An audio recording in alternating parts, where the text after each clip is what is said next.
smiling. Sorry,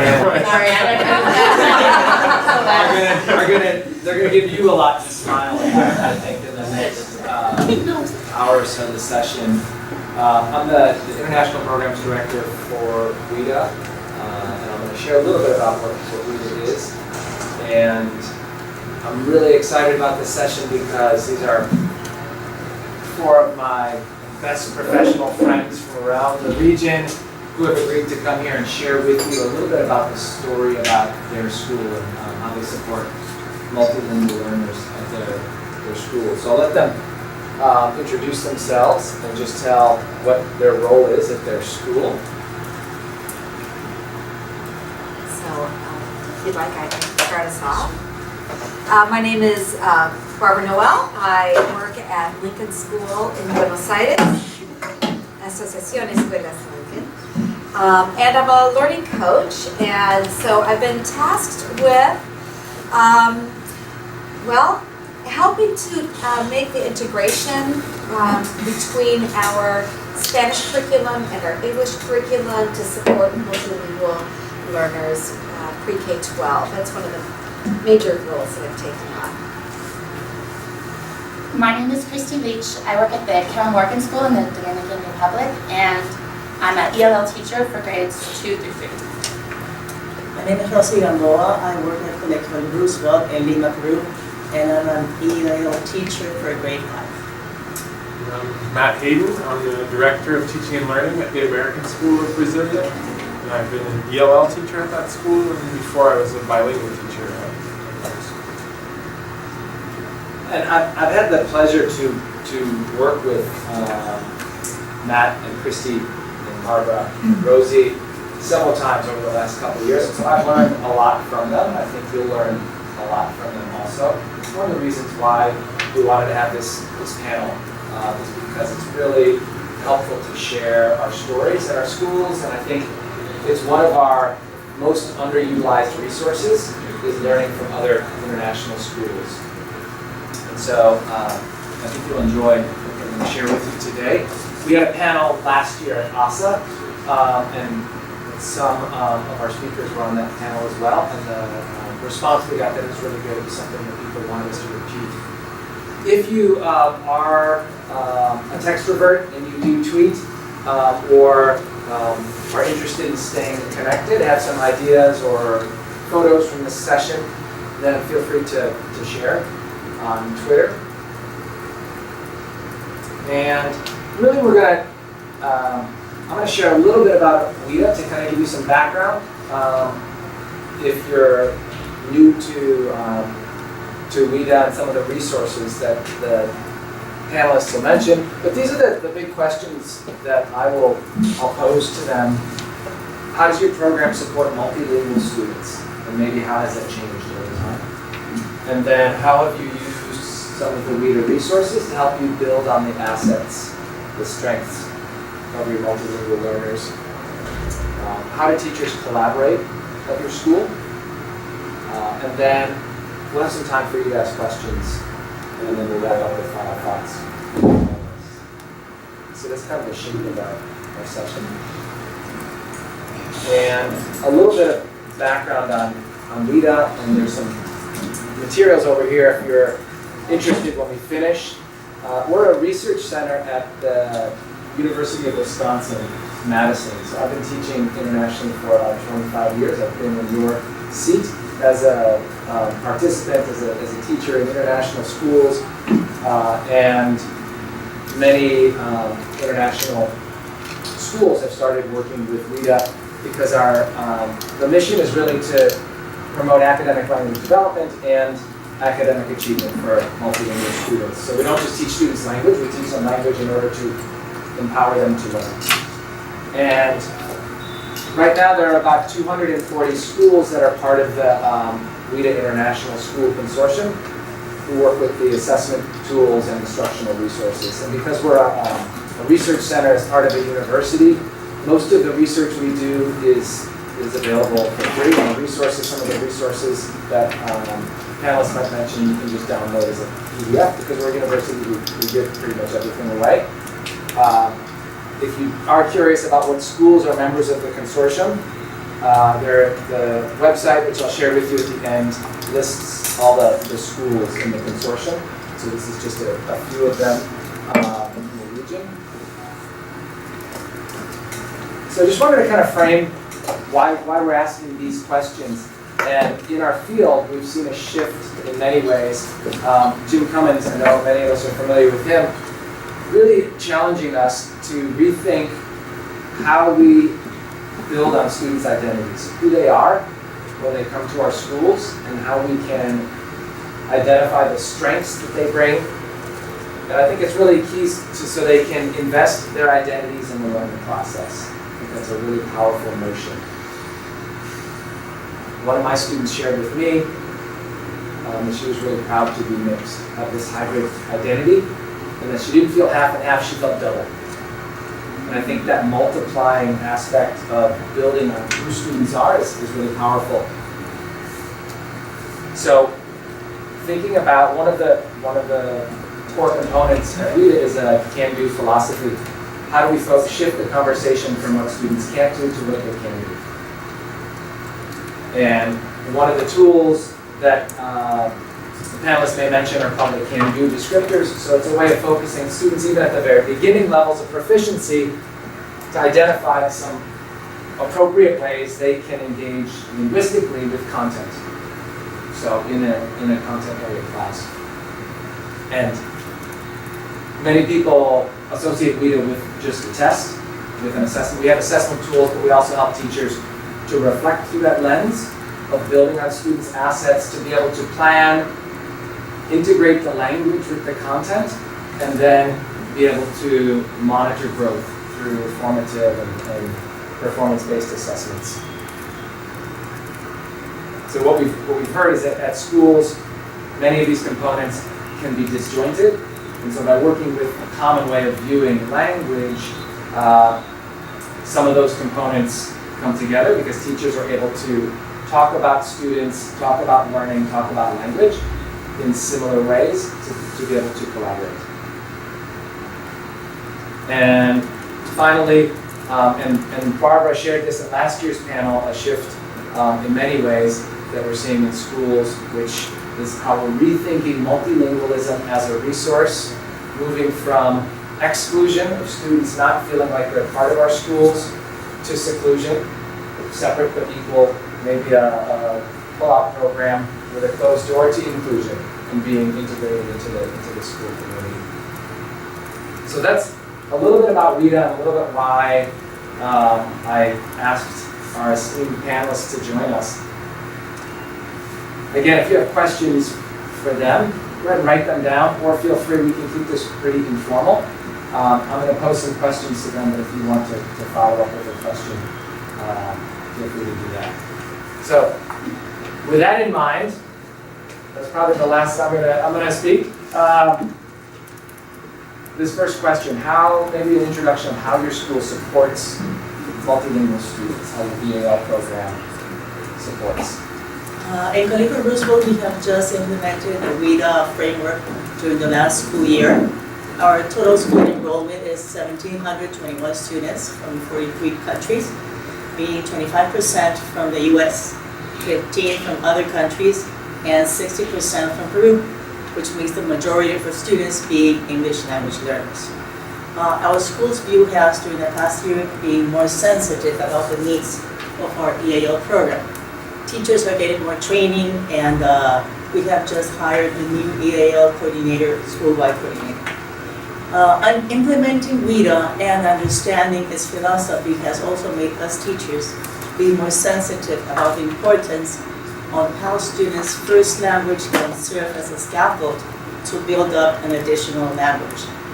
The WIDA can-do descriptors help teachers recognize what their students are able to do, and also realize how the occasional use of language one by both teachers and students may also increase comprehension and learning of language two. And as a recent example, we have students in grade 5 taking a math test where what was assessed was cognitive math processing. So having this multilingualism view in mind and to give we gave the students a modified version of that same math assessment to prevent any language barrier that could prevent them from showing their can-dos regarding the cognitive process that was being assessed.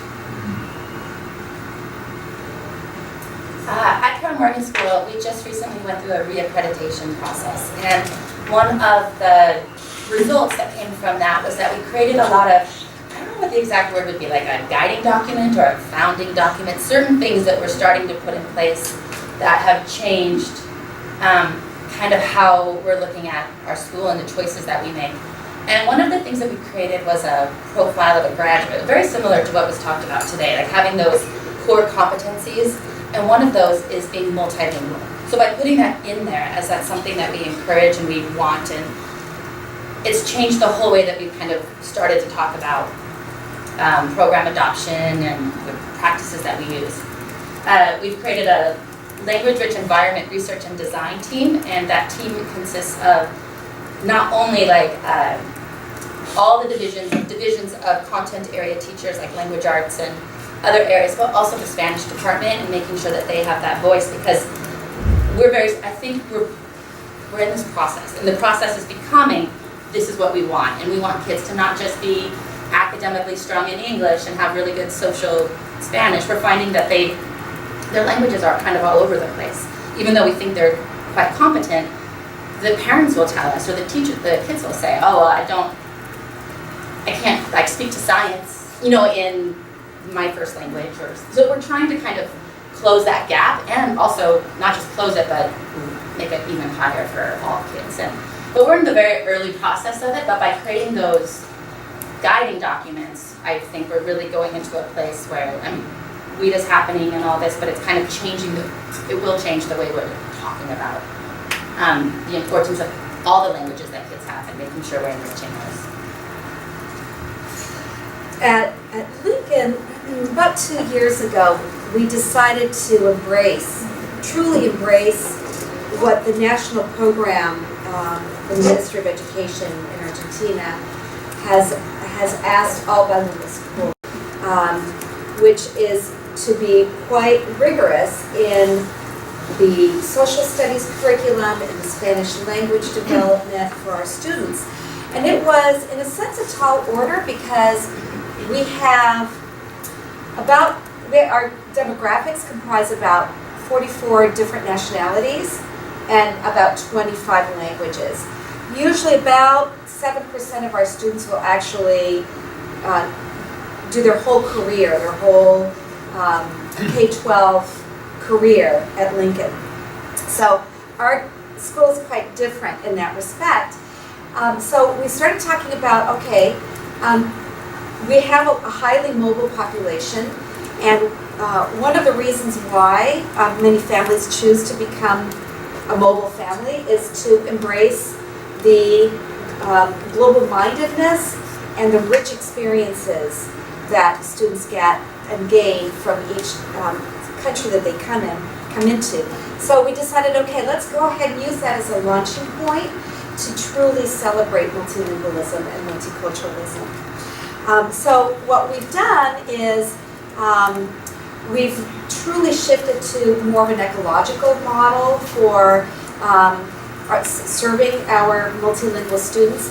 We've overhauled the elementary program so that we have, for example, in first and second grade, we have what we now call literacy specialist assistants that will follow, they'll be in one homeroom for English, and with that same group of kids, they'll go into the Spanish classroom. And they have 90 minutes of Spanish and social studies, estudios sociales, every day. So we want to make sure that their learning is very connected, and our, what we call our LSAs, are helping out with that process. They will, they'll address and focus on the language acquisition needs of students in the English classroom, and then with the other set of students in that same homeroom, but as they're learning Spanish. We've also instituted a common collaboration time every day so that Spanish, English, EAL, Learning Center, and homeroom teachers can meet for planning, for co-planning, co-reflecting, and planning for co-teaching in many instances. We've also begun, and actually we're pretty much done with creating Spanish placement assessments, grade 1 through grade 12 so far, and put in place a set of protocols for making sure we adequately place our students. And we've used the WIDA performance definitions as a common set of objective criteria by which we measure language acquisition in both English and Spanish K-12. So those are a few of the examples of the things that we're doing. And we're now in the process of creating a language policy for our multilingual community that can show how all of this comes together.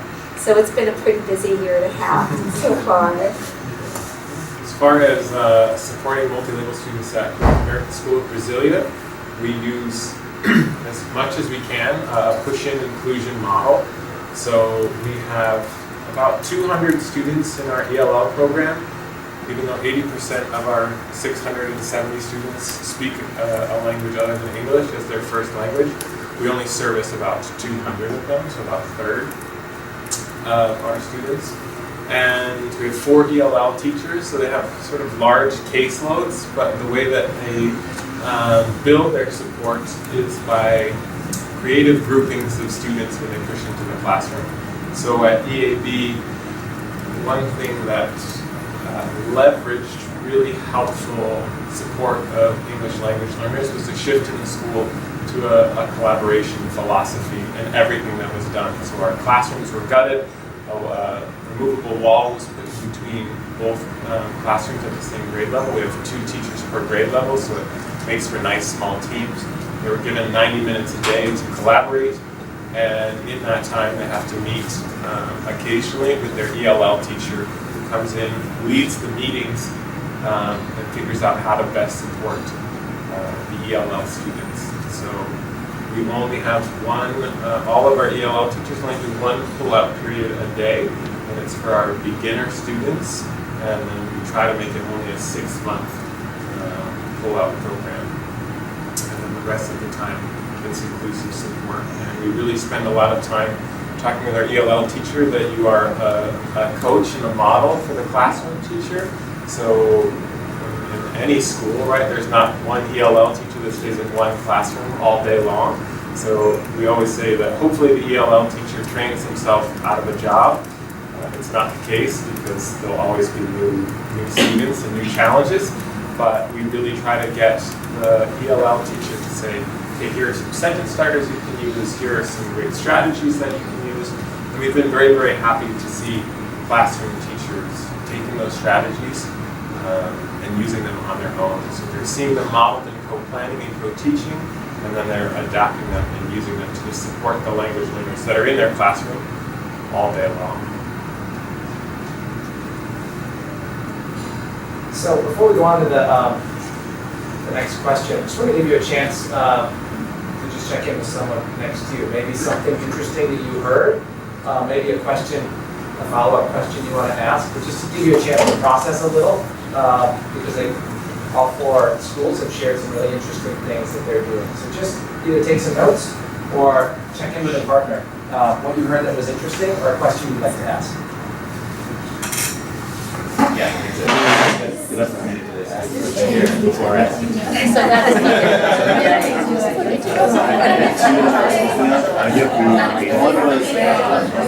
He was talking about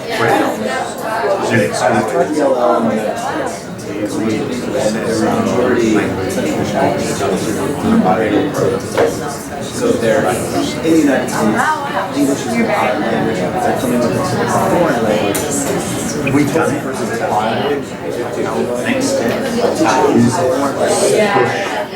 so our school is the social language is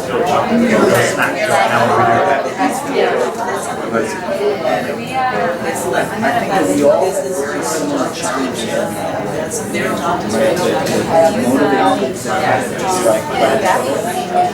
a level where they're good enough to go class. They're good enough who are not just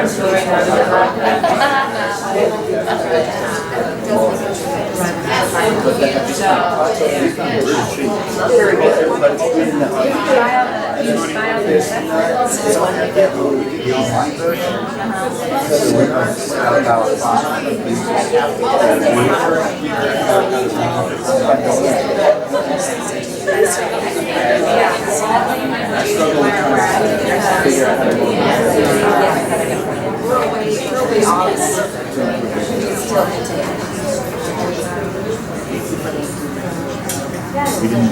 So hopefully you had a chance to meet your neighbor, if you haven't met your neighbor yet, and maybe share a little bit of what you heard that resonated with what you're doing. And I think it's easy when we listen to schools who maybe have evolved EAL program to think, oh, I'd like to do that, or we should be doing that. But I think it's also helpful to recognize what you're already doing and to amplify some of those things you're already doing with intention based on maybe where you see the next steps might be. So any questions that came up that you want to follow up on? Questions for the panelists? I do have a question. All of you mentioned that, so I wanted to ask because I'm an EAL teacher at the EARJ in Gamboa, but I teach middle and high school, and my EAL teaches the lower, like 4th and 5th grade. But in my case, I don't do the push-ins or, the only thing that we have is that my class is a subject for them, right? So when they get their schedule, instead of choosing an elective, they have to go to the elective, right? Which can cause a little bit of a problem because some high school students really want to take an elective, so they kind of get a little mad there, but that's okay. But my question is, do you guys do that even for middle and high school? Because I can see this partnership with this class teacher.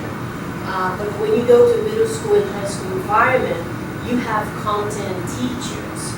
And this dialogue or this co-teaching or collaborative teaching might be a little bit more complicated or more challenging. So in your schools, do you do that for all levels or you only do for lower school? We do for all, at our school, we do for all levels. And so in our upper school, which we consider grades 6 to 12, we have 2 ELL teachers. They service about 84 students. Okay. And one of the ELL teachers focuses in humanities, and the other teacher focuses in math science.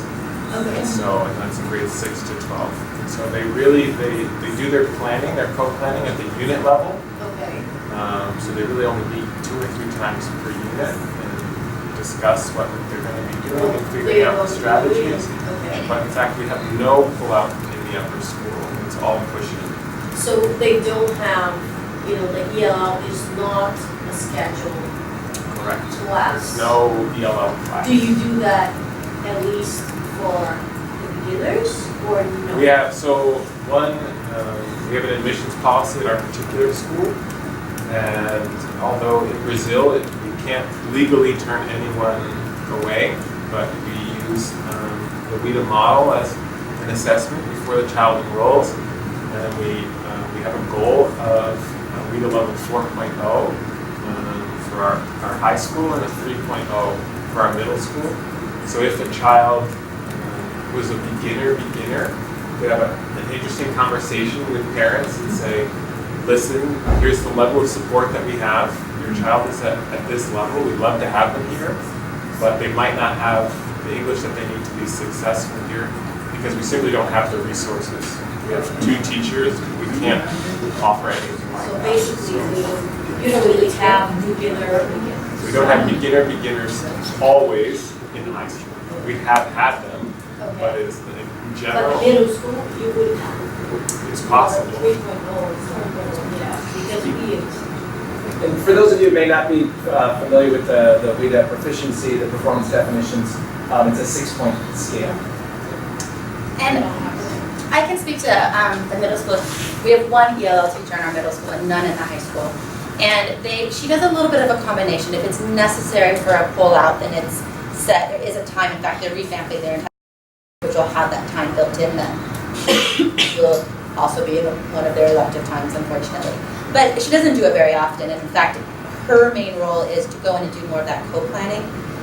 WIDA will really emphasize that, like the co-planning part. Like if the teacher comes with, here's my lesson and here's what I'm doing, then the ELL teacher can go in and say, oh, this is great.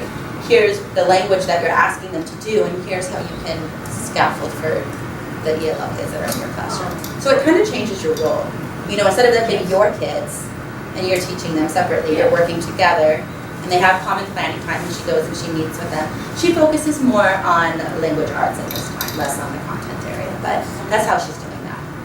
How often is that planning time? I think, Barbara, you were talking about how they have time to every day to be able to collect. They can choose to do it every day, or they can choose to do it once or twice a week, depending on the activities that they're doing.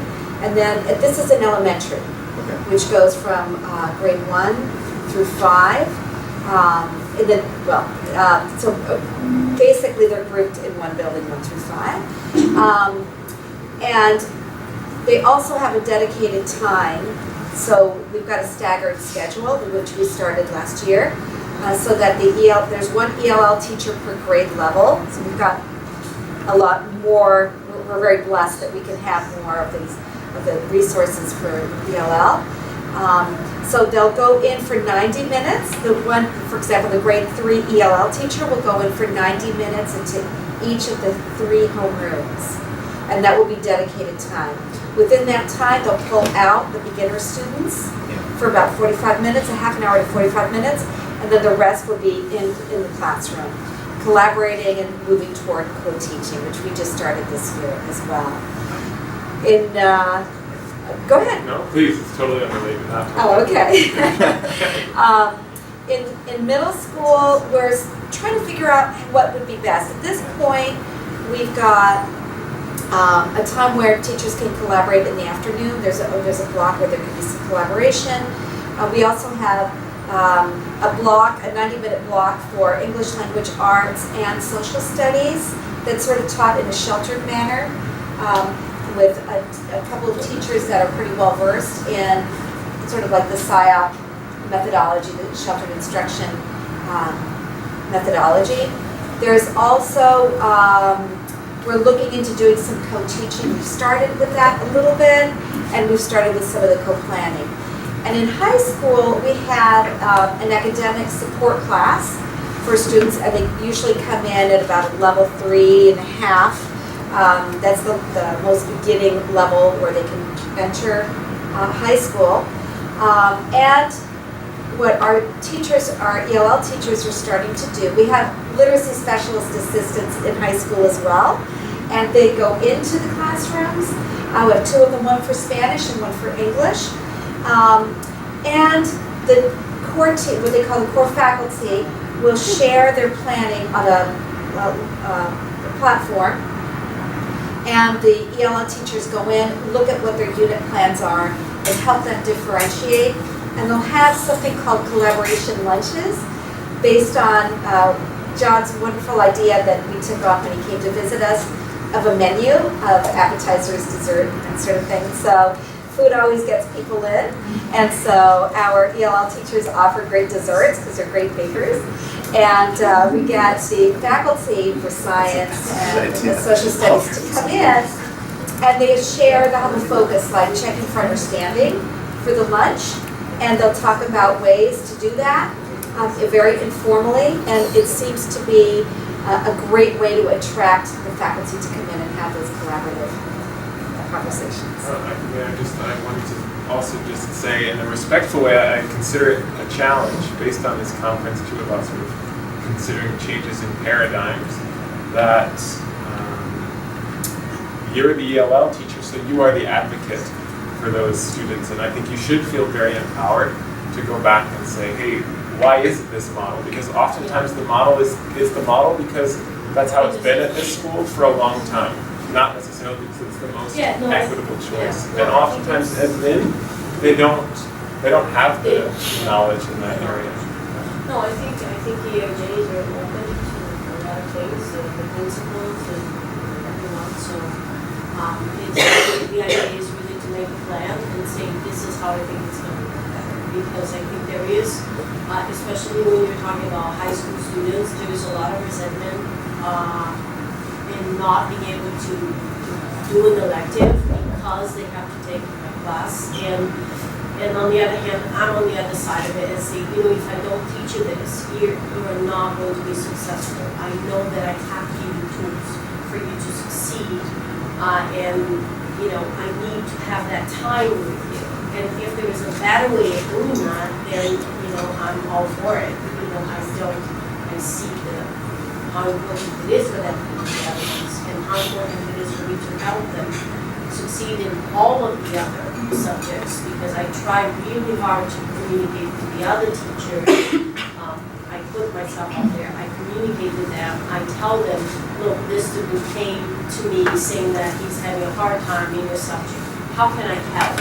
What would you like me to do to help in your class with your assignment? I put away my assignments and give them a priority in their assignments.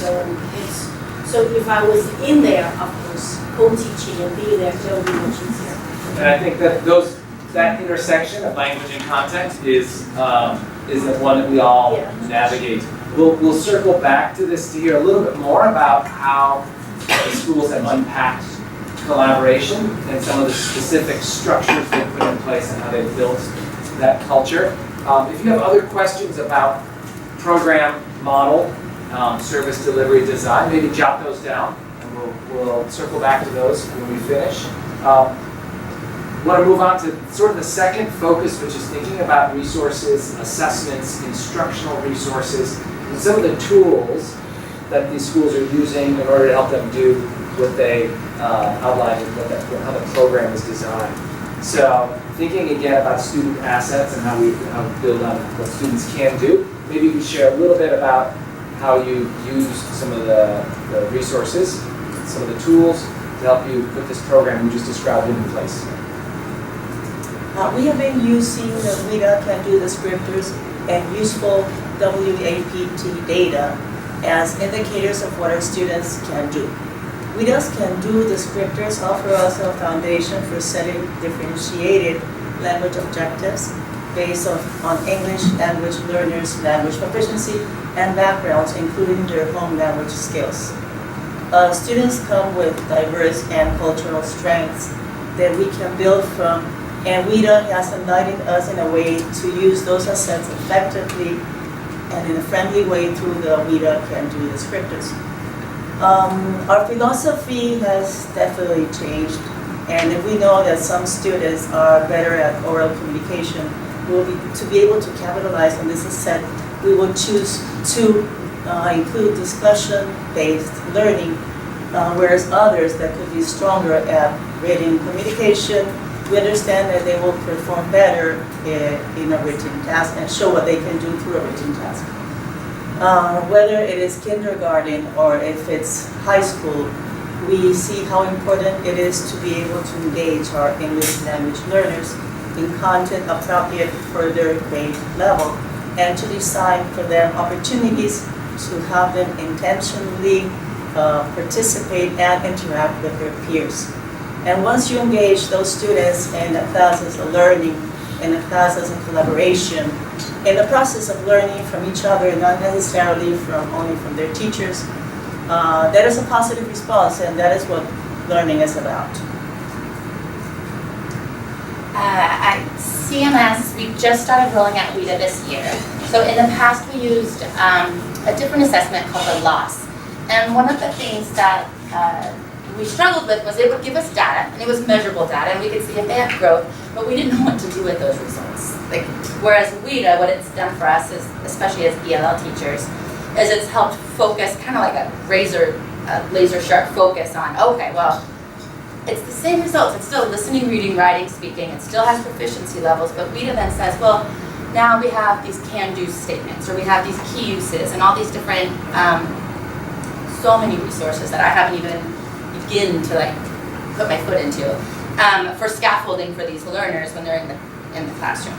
So we started this year by just trying to be kind to ourselves as well. So we said, okay, we're not going to test the entire population right now. We're going to test all of our new students, the ones that we need to know if they're going to be in EAL. Or are there any ones that are like really we're concerned about, or we think maybe don't even need to be in EAL. And we started with that because it's a learning process for us as well. But there's great resources for the test and training and just kind of making sure as ELL teachers that we are all on the same page before we go next year to really having a discussion with our staff.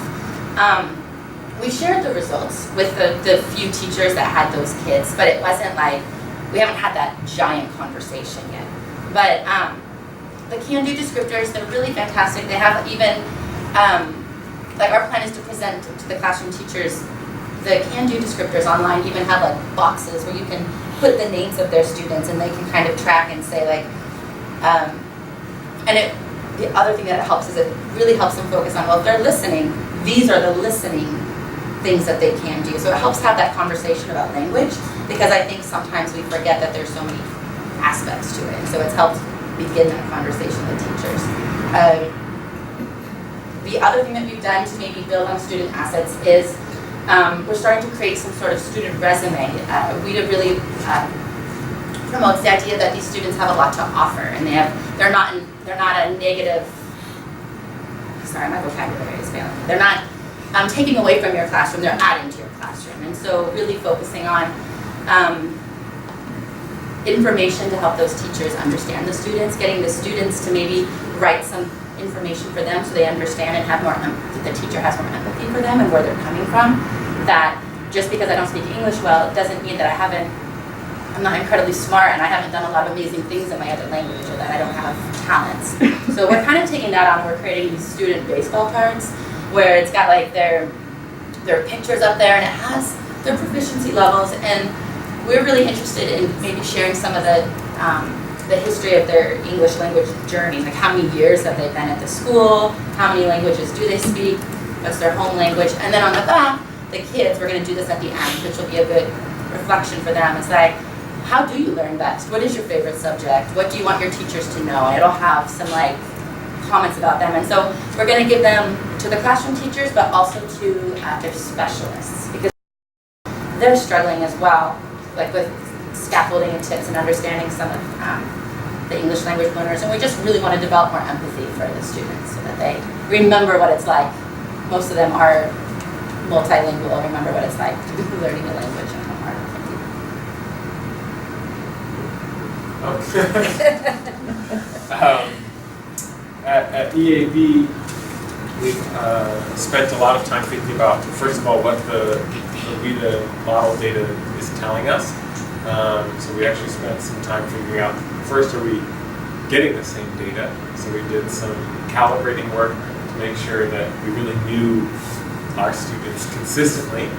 And then we started building levels of support based on student assets. So we kind of looked in a few bands. So recognizing that students who are scoring at a WIDA level 1 to 2.5, who are more in the beginner range, are going to need a different type of support to leverage the skills that they already have than a student, for example, who might be at a level 5. And so we took some time to break down sort of job responsibilities of our ELL teachers in some of those different levels so that they can really build on what the students can do and bring them up to the next level. So we use the can-do descriptors frequently in conversations with classroom teachers. At the beginning of the year, the ELL teacher and the classroom teacher has a one-on-one meeting with their ELL teacher. They have a meeting together, and they go over where each student is in each area, and they talk about what that means, and they talk about some of the scaffolds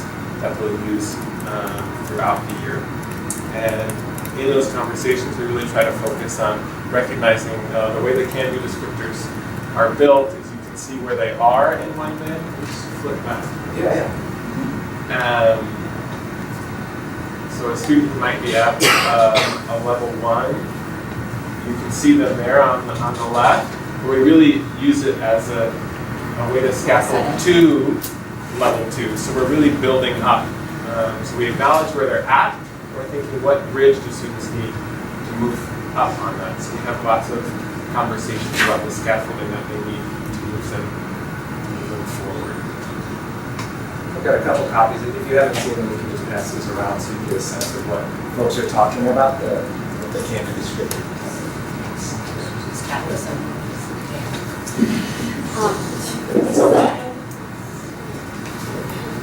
For us at Lincoln, we're engaged in a lot of the same things that Kristi, Matt, and Rosi have talked about. Again, our focus is also on making sure that we value both languages equally. At least the two that are the major languages of instruction. So what we've also done is we've overhauled the services for the Spanish language department, especially in elementary. Again, poor elementary's been hard hit this year.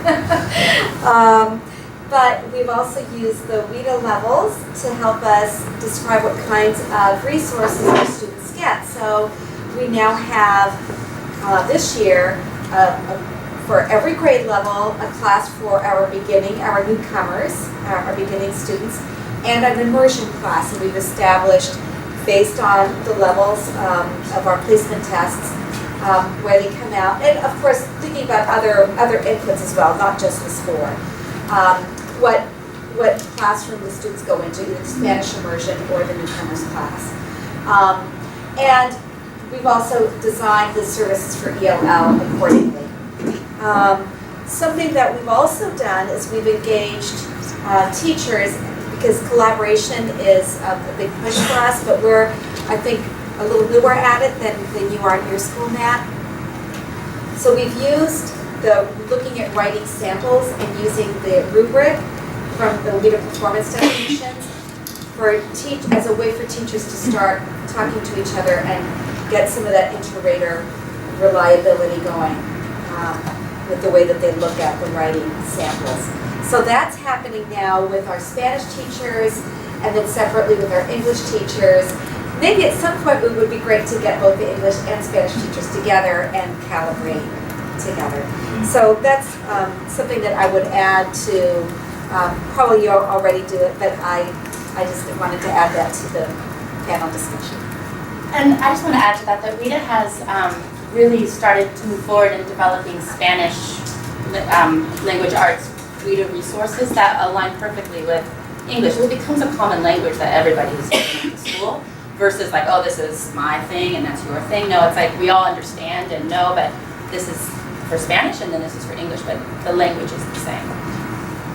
We talked a lot about the can-do descriptors, about building on student assets, but another, I think, a core document that was very important to us on our WIDA journey at EAB was the WIDA guiding principles, which really kind of laid the path for the work and helped us build the culture shift. So the guiding principles are a great tool because they have some very clear, well-researched principles that you really can't argue with. And so as you're launching a new program, that why, the vision is really important. And so having a strong foundation in the WIDA research was essential in shifting our culture. So it wasn't just, well, I feel this or I feel that. It's, here are some really strongly researched guiding principles that are going to move our programs forward. We've also used those as inputs for us as we were writing our language philosophy and the essential actions guide as well. Some of our teachers are using that as a PLC so that they can read it together and discuss what that means for their departments. Resources are plentiful. And most of these things that folks are mentioning again are free downloads. Some of the can-do descriptors I've been handing around the booklets. It's nice to have a hard copy, nice color copy bound, but if you search, you'll be able to find them online. And Spanish, because it's the language that is most common, second language in the U.S. We have the can-do descriptors Podemos, also in Spanish, and then La filosofía de la valorización, the can-do philosophy in Spanish also, and the guiding principles. So a lot of those materials are translated into Spanish, which help to increase that dialogue across language groups. They also help when teachers get together and they talk about a child. They can say, they're starting to have these conversations. Oh, so how is Marcos doing in Spanish? And how is he doing in English? So that they can then start to have a conversation about the whole child. I do think it's important to say that there were no WIDA brownies that we ate before. It's just they're useful tools that we have found out. It's the Kool-Aid. We have drunk the Kool-Aid. Yeah. So, again, we'll wrap up with some time for questions. But I know that you've already talked a little bit about collaboration. There were some follow-up questions about collaboration. This has been one of the most exciting shifts in our field, is moving towards more inclusive and collaborative models. So I'm curious about to hear a little bit more about how you collaborate in your schools to help serve multilingual students. So this is a bit of my soapbox, so I don't mind jumping on forward, but I don't think successful collaboration can happen without really clear expectations. And then also the culture behind it. So one is a little more lofty. Building a culture of collaboration is a challenge. And I think you need some really strategic leaders to make that happen. But I think it meets somewhere in the middle, that you have leaders that are trying to support that, but then you have collaborators that are spreading the virus, that this collaboration is successful. But as far as structures and supports, I think in education we just throw around collaborate, and people know what that means. But really, we don't. We don't know what good collaboration looks like and sounds like, and you need those structures to come. And so at our school, we really spent a lot of time defining what collaboration looks like, what those expectations look like, training the staff. We had fishbowls of what a co-planning meeting should look like, where people gave feedback. We just recently met, after meeting at the beginning of the year, setting up conversations. It might seem awkward or not fair, but we also sometimes visit co-planning and co-teaching meetings as an administrative team to give feedback, not to judge or criticize, but if no one follows up, things start getting messy quickly. It's easy to take a lot of license. We developed a co-planning template, so teachers can either use it for their unit planning or a checklist for lesson planning. And again, listing step by step, this is what's expected. Do teachers need to use it every single time? No. Do they use it at the beginning and then go back to it as a life vest when they need it? Absolutely. But there are tools that are in place that build that system. And without those, I've been in a school that had those systems, and I've been in a school without. And without a doubt, our collaboration is better at the American School of Brasilia because we have those systems in place. I wholeheartedly agree with you, Matt. We're at the very beginning of that, and that's a relevant topic right now. We also had several teachers and our literacy specialist assistants engage in a PLC reading one of the most recent books on collaboration and co-teaching in ESL by Andrea Honingsfield and Maria Dev. And we had about 30 people in different groups reading that book and discussing with each other what that will look like in their grade level teams. And the teams that had more of the grade level, the homeroom teachers and the EAL teachers in there and having those conversations are the ones that have taken to it most smoothly. So I recommend that one. That one's quite practical. Andrea will be happy about this. A collaboration and co-teaching in EAL, I think it is, or For EAL learners, For EAL it's so learners. perfect, this conversation. Yeah, Andrea Honingsfield and Maria Dev. And Andrea's a big tweeter also. So Yes. if you look on Yes. Twitter for Andrea Honingsfield, then you'll be able to follow her. There's a lot of Twitter chats. One time she responded to something I said, and I was like, oh my gosh, she's like an author. That's amazing. some of our teachers, when they were in their PLC, actually started tweeting to her, and she started tweeting back, and it was a huge highlight. So she was really happy to know that they were working with her. So at Carroll Morgan School, we're really in the process of looking at this and wanting to do this. A lot of the structures are in place, like our teachers, our grade level teachers have a common planning time daily. We go to a team meeting, but there's so many people at that meeting that it's not really a time for co-planning individually with teachers or even with the group. There's like a checklist of things that needs to get done. We're free. Our teachers are often released for unit planning time, and so we'll attend those, and then we can kind of take that language lens and really kind of. We're so in the process still of figuring this out. So what does that look like? Where does it go? I don't know. We're still working on it, but we are having a really deep conversation, like administratively and as an ELL team, about co-planning time, common co-planning time. We just had one of the WIDA academies at our school, and we were lucky enough to have many classroom teachers there. And our principal asked one of them, she's like, well, if you could just, I want this to work. Like, what can I do? If you had anything in your life, what would it be? And she said, the teacher said, weekly planning time with just me, just the ELL teacher, like set in the schedule. So she's like, is that possible? And we're still working on that. We have a high caseload, and I don't mean by students, I mean by teachers. Like I work with 8 different teachers. So to do that would be, I don't know. I'm still not sure. I've come away from here with like 3 or 4 different ideas or models on what that could look like. And we'll see what happens. But I do know that the coalition of the willing is very important. If you can find that one person, I did that this year, and it was so successful. I actually offered that person more time. And she had 12 of my ELL students in that classroom. She had way more than any of the other. It was so unevenly distributed, if you will. But I was like, you know what, I'll come in more. And I'm not going to pull out, actually, because I can't pull out 12 kids. Like that's, and I'll just push in 4 times. But let's change what we do. Because she's like, I've got kids here and I've got kids here. Not just ELL levels, but all over reading levels and everything. And so she tried something new, but she was willing to do it because I was there. And because we met like often, like lunch collaboration times. But she was so willing, and she was the one that was really pushing for this to happen, more so than I was. And but that was so effective because now administrators have seen that. And they're like, oh, this is so great. Like, how can we have that kind of relationship going on? And there are teachers who want to. So finding those people who want to do it and work, but yeah, scheduling is still a concern. We're working.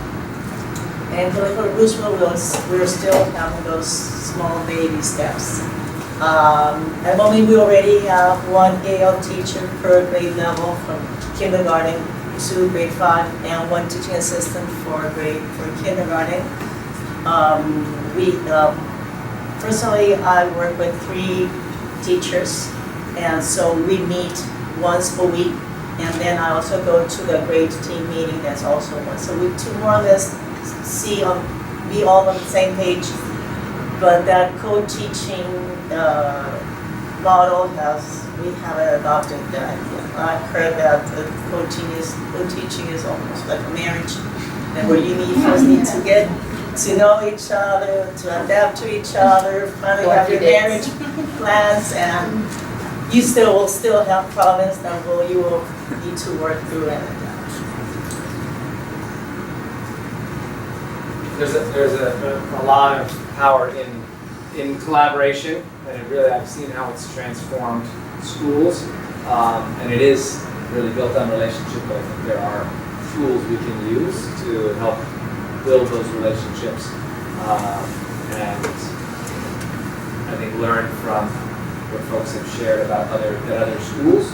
And sometimes, maybe it feels like we take separate vacations, but we stay together for the sake of the kids.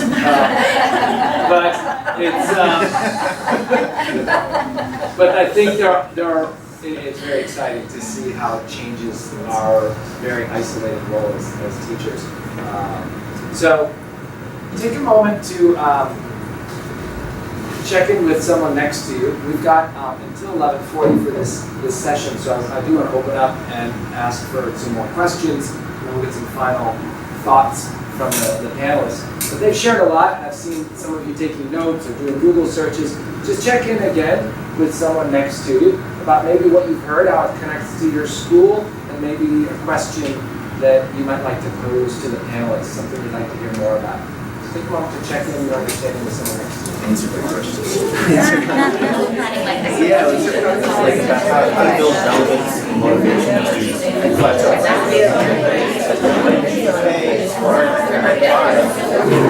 think that's part of the conversation. I don't want this to be like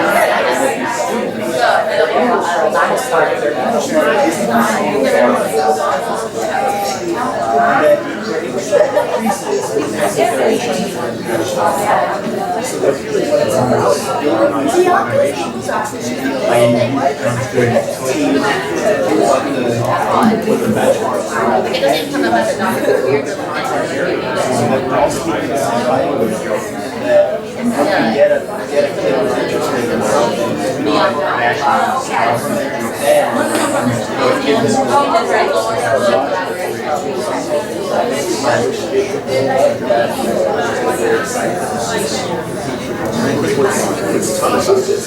but I can't believe it. Like it's and we said whatever like a Google Doc. I sort of put what's together based on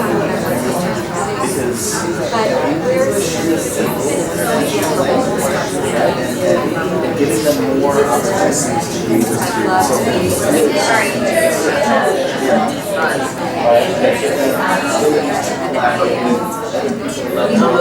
what are some signs? My English has to get better because I'm really into this. Otherwise, it's just like, right? Like I could write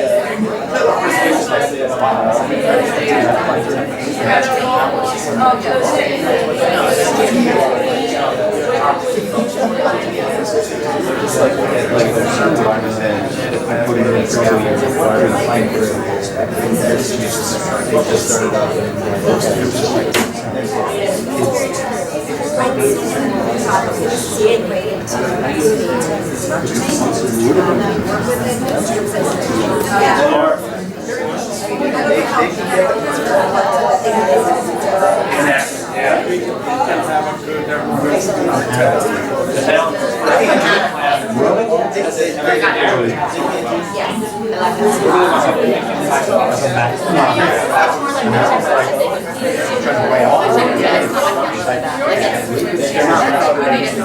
When you click on it, you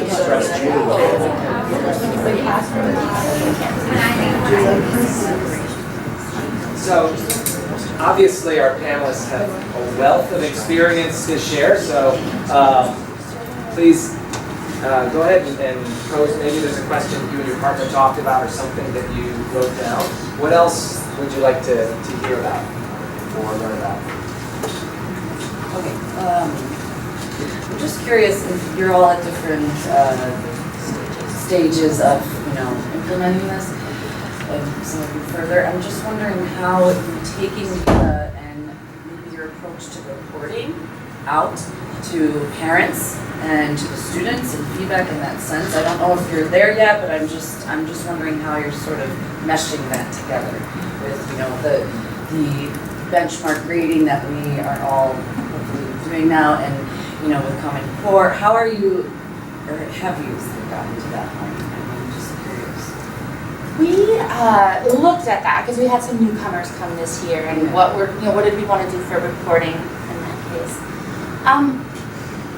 It hasn't changed our report card at this time. Like at this time, the report card is very cognitive based on what they can do, and then there is a part for the language piece of that, and that might be where some of that comes in. But unfortunately, I don't know because I don't know the answer, but we have not incorporated the WIDA language into the actual scores there. Now, whether that might change for newcomers, like where that report that they might get for their first trimester might be a little bit different than we at this time for newcomers we'd excuse them if we feel for grades for one trimester because we feel like they're taking on a lot of language and it's whether that's right or wrong, that's just what we've decided to do at this time. We feel like it's asking a lot when they're brand new to learning a language, to then, I mean, and we've had some kids that have like some really extreme quiet times and needed time to just take it on, you know, and now they're doing fantastic, it doesn't matter. So it's kind of like this, it's all good, you know, like we want to give you a little bit more time. But we have had a dialogue where maybe instead of that, they get, I've seen, like reports that are based off of the, not so much the can-dos, but more on the proficiency level language, because it gets very specific on what they can do, you know, like giving them more feedback on it. Because WIDA will give you a report, you know, so they know where they are, but that language, I'm sorry, I'm not really, because we're not that far into it, but we have started to have those conversations about it. We'll put an asterisk on the report card. This is as far as we've gotten, because we still have a ways to go. But we'll put an asterisk on the report card, and then the EAL teacher will highlight the things that the students can, examples from the can-do descriptors for the 4 domains. This is what your child can engage in. And do you present that to the parents before they enter the program and show them, okay, so that's something you're already Yeah, and something we're thinking about is for next time, seeing if for the parent orientation night is having the homeroom teacher and the EAL teacher together when they're presenting this information, so that it gets cemented in the parent's mind that they have 2 teachers and that they're coordinated. We have a progress monitoring letter that we send home at the end of every year. So we've shifted our WIDA testing to late April, early May, and for all students. So we do the WIDA test at that time, and then the EAL teacher fills out a progress report, essentially, of their WIDA levels over the last 2 years, and then they sort of put a checkbox as to what sort of services they qualify, and then we send that home with can-do descriptors, and then the EAL teacher writes 2 successes and a goal. Is their sort of ELL report card. Because our classroom teachers do a standards-based report card, and then if the ELL teacher wanted to make a comment, there's space for a comment, but it's not a specific ELL section. So I have that separate. Is the goal for the next year? Goals for the next year. I was interested in what you said about putting 4.0 or whatever minimum on. We recently did WIDA across our bilingual school, part was bilingual, it's about 30% bilingual. And we found there's a huge between speaking and writing and listening and reading. It's like, how do you manage that? Yeah, so 1, a great question, and 2, we're trying to, I said this at the symposium, right, but it's complicated because we're trying to make black and white a world with a lot of gray in the middle of it, and we kind of have the number as one criteria, and then we have some other criteria as well. So they're looking at student work and making final discussions about what type of support a student would get. So we're not just using one number. We're not using the composite number only. That's the starting point, and then we start going a little deeper. But it is, I don't have a perfect answer for that. We set, Follow-up question. I was going to say, we set our exit criteria for all 4 domains. So it's not just like that one number, because we have the same. You'll find that there's extremes, and those speaking and writing skills are a lot more challenging actually than the reading and listening. So we've had the same thing, like the discrepancies. Do you have any longitudinal data about how long it takes to get to certain levels? Great graph. It takes less time at the beginning and more time at the end, and more time the older that we get. For the different Because the academic language gets more challenging, right? So the trajectory is like you kind of shoot out of that entering and emerging, like levels 1 and 2 pretty quickly, but then it goes like this, and it gets. I can show the graph. There's to your first question, while I'm pulling this up,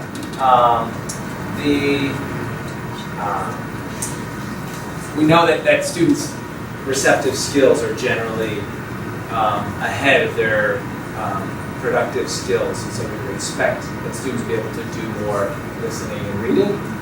than they would be in speaking and writing. Also the way those skills are assessed, because we can't really see what's going on in students' heads with the listening and reading, the receptive skills, but the performance-based speaking and writing, we can see it. So that's another thing to keep in mind. And then Matt talked about the inter-rater reliability and calibrating assessment results, particularly for the speaking and writing, where it's teacher scored. So you're all scoring it the same way to make sure that you've got that commonality across how teachers are viewing language together. What I'm sharing with you, what I'm looking for is a graph that shares the idea that lower is faster and higher is slower. And this comes from a focus bulletin. So WIDA does a number of focus bulletins which summarize research. And there's one particular one that's called a focus on growth. And it shows data over time of students and how they've grown. And If I may. yeah, go ahead and jump in. Also on the WIDA website, in the resources I believe it is, if you really want to dig into the data, Tim Bowles, who's the executive director, right, has a research study on how long it takes from the data that he's been able to analyze. It's a fairly digestible read, and it's a good study to be able to show administrators as you're starting to think about program design. It's fairly convincing. We did check, better be coming in the mail soon, John.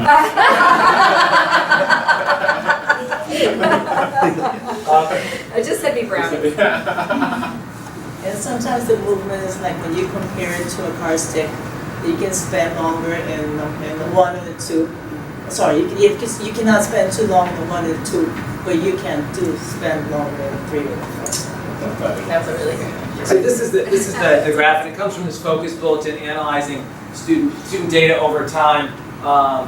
And so this principle of lower is faster, higher is slower. It's a three-dimensional graph, just to help you orient.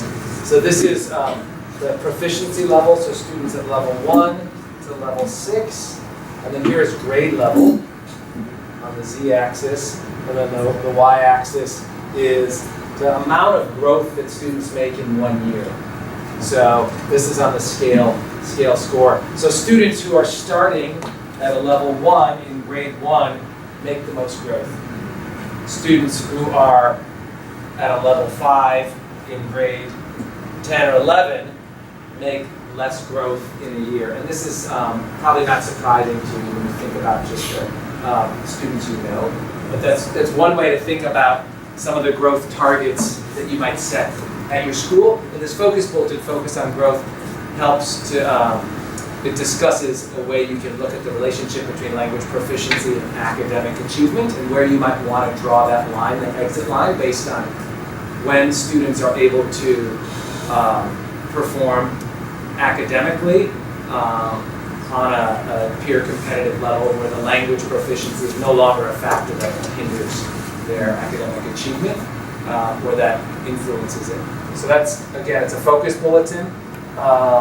So if you search focus bulletins, then you'll see for the WIDA focus bulletin, focus on growth.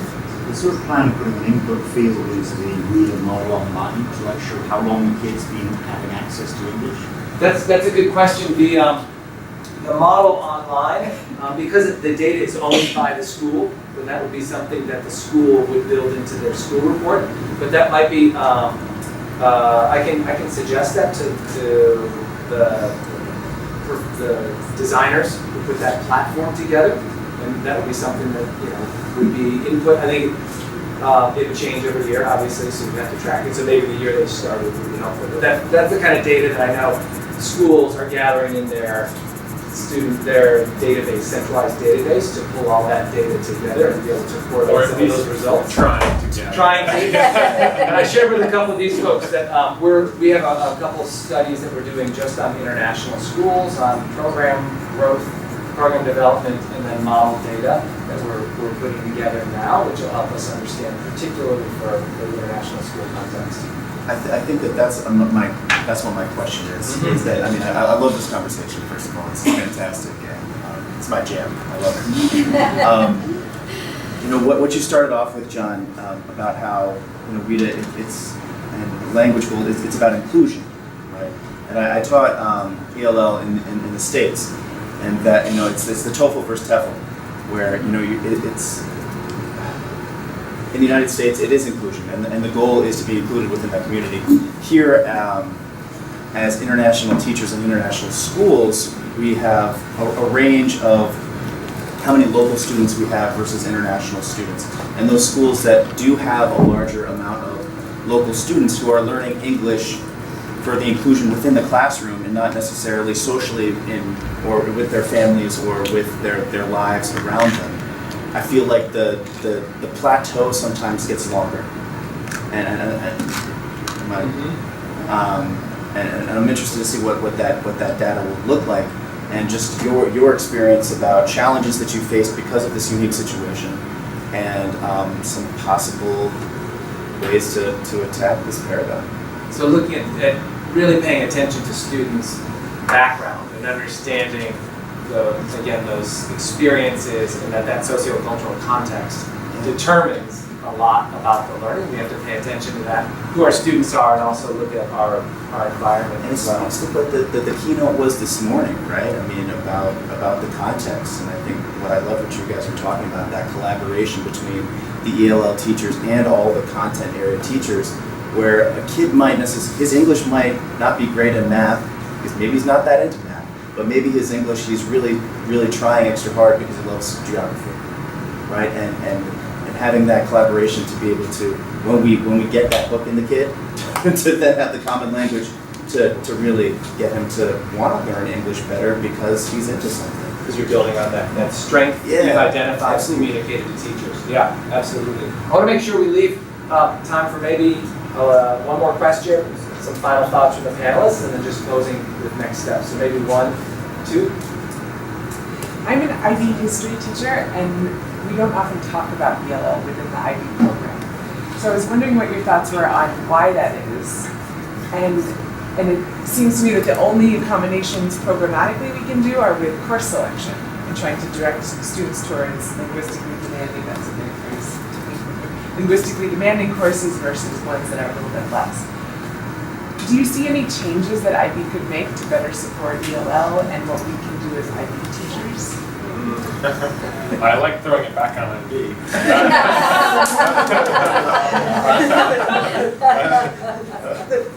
IB does have a strong language policy in and of itself that's very well based in current research.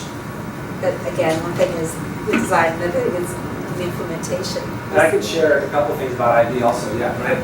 I'm a language B teacher, so I have some kids in my class that have linguistic, problems in courses like history because they're demanding in terms of content, vocabulary. So what I've tried to do when I've had that kind of students is to develop strategies in my class to help them work on that.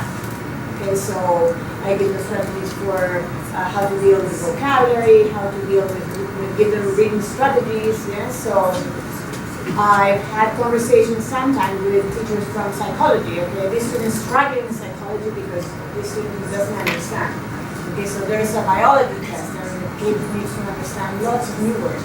So I try to give a little bit of time from my class to give them some support so that they can deal with it.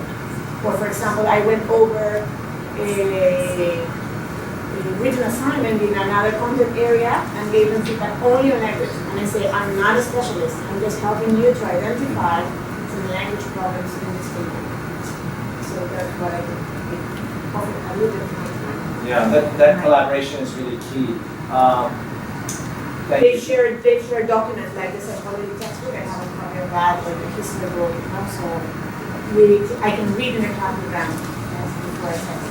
So two other things I'll share about the IB connection, because we get this question a lot. One is this is the WIDA Standards Resource Guide, International Edition, and so it has a lot of examples of different content curricula, and then what the language looks like at different proficiency levels. And so content areas, different language skills, reading, writing, speaking, listening. So it gives sample classroom context, what the language looks like, the appropriate, linguistically appropriate behaviors or the tasks for students at different proficiency levels. This has examples from IB, from PYP, MYP, and DP in here. So for example, here is one grade,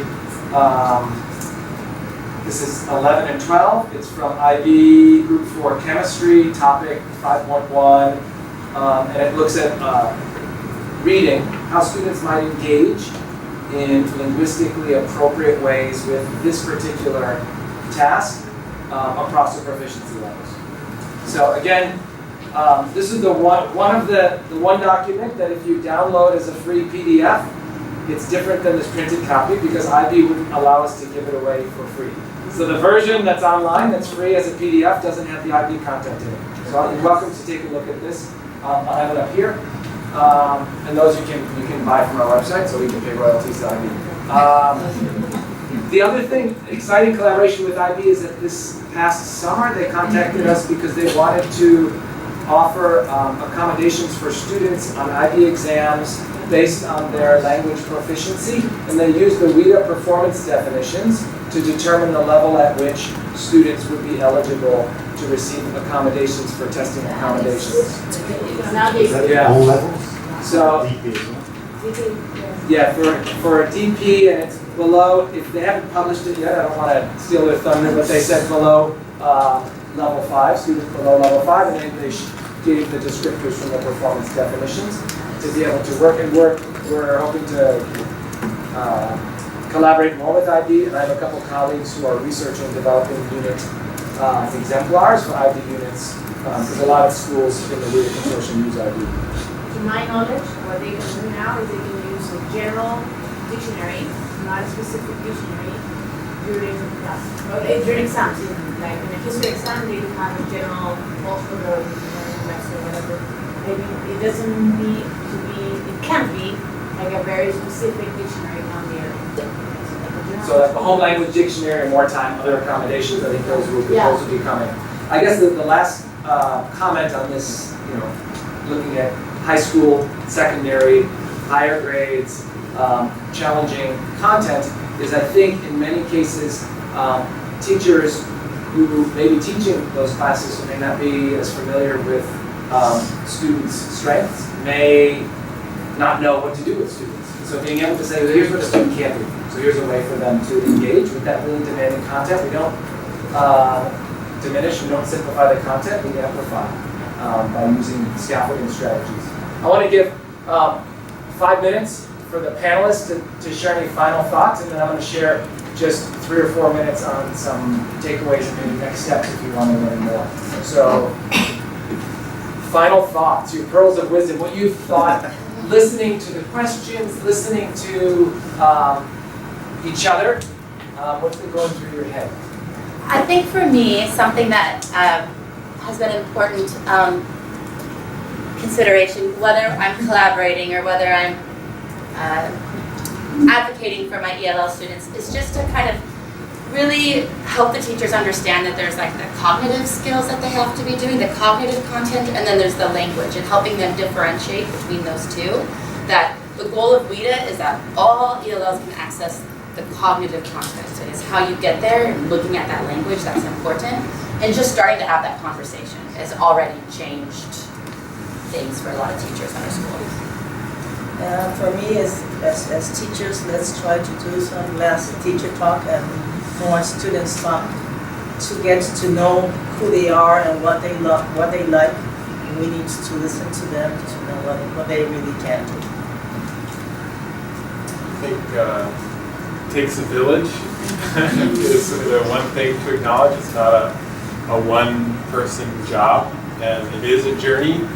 And I really, Jim Knight, heard him present, and really wherever you are on the journey is the right spot to be, just as long as you're moving forward. So kind of just taking a real look, 360 look at where you are, and then kind of orientating yourself to a place forward is really important. So there's nothing wrong to be where you're at at the moment.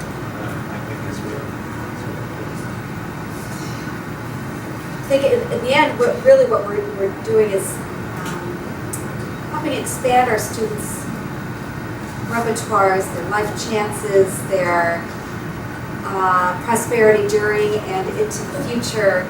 And so the more we can help them access the curriculum and build on their identities so that they see themselves as can do, the better. For me, looking back, I think, like you said, it takes a village. Probably, if I were to go back and do it again, I would start with building a language policy so that there's a common vision that's built, and you can round up the coalition of the willing to help you grow together, because it is a journey, and you need a lot of friends in the process. I say one last thing, sorry. But it's just that idea also of, they're tough conversations. You're changing a program, you're changing philosophies, and keeping it student-centered. It's very, very hard to argue with, we know what's best for students. There's a body of research that supports what's best for students. So it's hard to say, well, we can't do it because of the schedule, we can't do it because of contact time. Well, here, we know it's best for the students. That's our number one starting point, and then we have to build. Sometimes you're deconstructing paradigms, you're physically breaking down walls, but at the end of the day, it's what's going to be best for students is driving that. So it takes a little bit of the challenge out of it if you can keep that focus on this. Absolutely. Thank you so much, panelists, for sharing your experiences.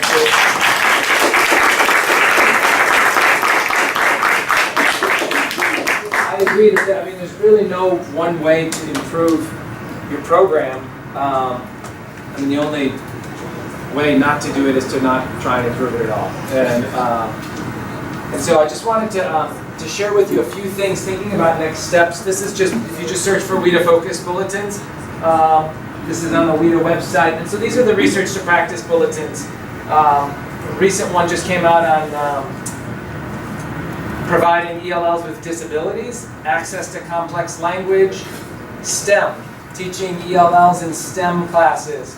Our early years team, age 2 to 5-year-olds, dual language learners, there are 5 or 6 focus bulletins.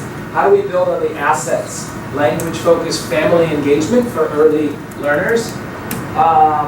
So these are all, again, free PDF downloads, and they're great for for professional learning study groups, about 10 pages, and you can just read that with their group, and many of them have tools or discussion questions that are with them. So, sorry? Yeah, we write them, work with scholars in the field, and then help to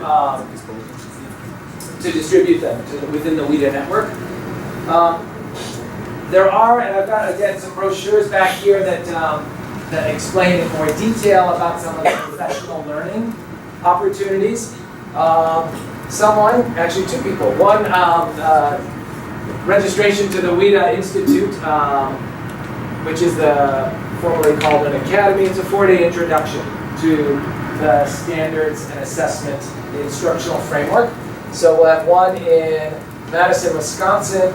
Our fall International Institute will be in Amsterdam. We'll also have several in Asia. And then we're still finalizing the dates for the South America Institute. And then the symposium is after schools have had an introduction, 2 days of next steps, talking about what are the systems that you build to support teachers. And all 4 of these folks were just at the symposium in Sao Paulo, which was a pleasure. It was this kind of discussion for 2 days. How do you build the grading, the report card? How do you integrate IB? What does your admissions policy look like? How do we build the culture and the structures for collaboration? So it's a chance for schools to learn from each other. It really is reciprocal learning. London will have a symposium this summer. And then these are the winter dates, one in Rome, one in Bangkok, and then I think we haven't again confirmed the dates. Lima will host the spring symposium for this region.